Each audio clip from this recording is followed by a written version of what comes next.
Gudoomiye Xigeenka koobaad ee xisbiga mucaaradka Ucid Cabdinaasir Maxamed Xasan Booni oo maanta warbaahinta kula hadlay magaalada Hargeysa ayaa sheegay in lama jira habaabiyay hadal uu hore u jeediyay gudoomiyaha xisbiga cadaaladda iyo daryeelka Ucid Injineer Faysal Waraabe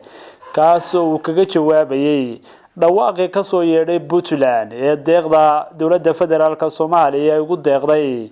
dadka duufaantu waxyeelaysay ay ku diidaneed kaas oo uu sheegay in dadka dega gobolka Awdal si khaldan loogu fasiray hadalka lama jira habaabiyay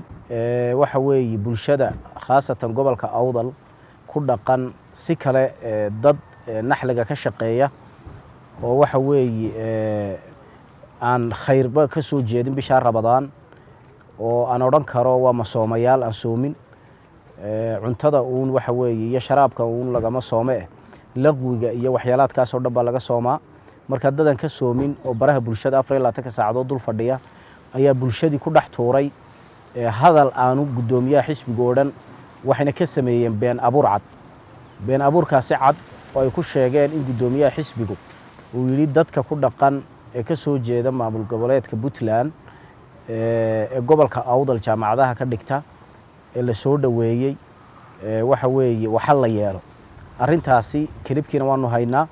warbaahintiina shirka jaraa'id goobjoog u ahayd afkiisa marnaba kamay soo bixin maantana wax qarsoon adduunyada ma jiraan kilibkiina waa la hayaa marka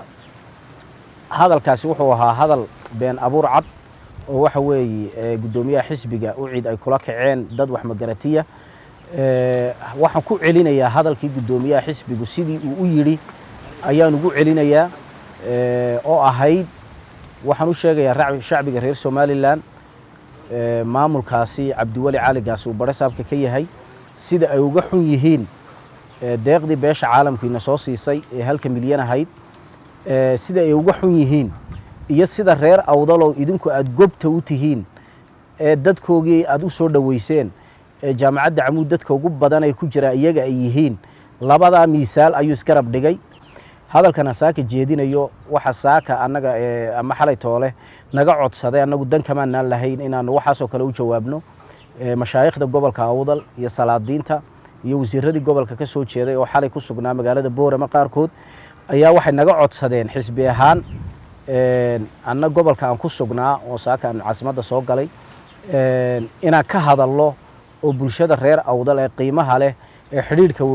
weyn oo ka dhaxeeya iyaga iyo gudoomiyaha xisbiga Ucid oo nin reer Awdal ah inaan ka aamusin ee arinta dadka aan u bayaamino waxaan shacbiga reer Soomaaliland u sheegaynaa hadalka Faysal Ali Xuseen sida uu u yiri waxay ahayd